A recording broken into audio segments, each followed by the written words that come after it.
주요 시중은행들이 일제히 이사회를 열고 홍콩 H지수 연계 ELS 손실 사태 관련 자율 배상 방침을 최종 확정합니다. 앞서 우리은행이 은행권 가운데 처음으로 자율 배상을 결의하면서 관련 논의가 급물살을 탄 것으로 보입니다.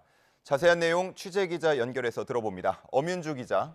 네, 경제부입니다. 네, 이번 주 주요 은행들이 잇따라서 이사회를 연다고요? 네, 그렇습니다. KB와 신한, 하나, 농협, SC제일은행 등 이번 주 이사회를 소집해서 홍콩 H지수 ELS 손실 자율배상안 여부를 확정합니다.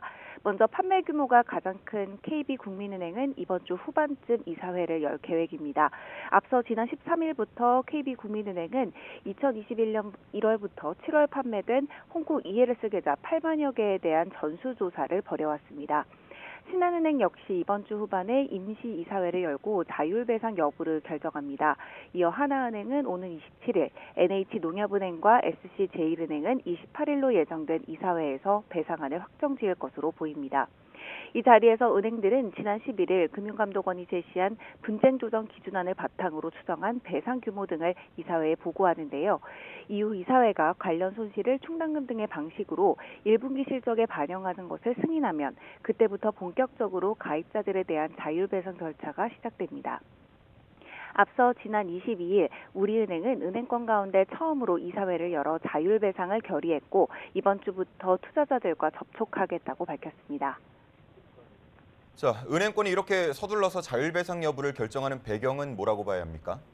먼저 우리은행이 자율배상에 나서겠다고 첫 신호탄을 쏘아올린 게 영향을 끼쳤겠죠. 이 투자자들 입장이나 금융당국 시선에서도 비교될 수밖에 없기 때문입니다. 여기에 회계 처리도 현실적인 이유인데요.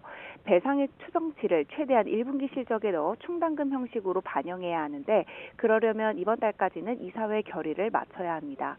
무엇보다 감독당국의 눈치를 안 볼 수도 없겠죠.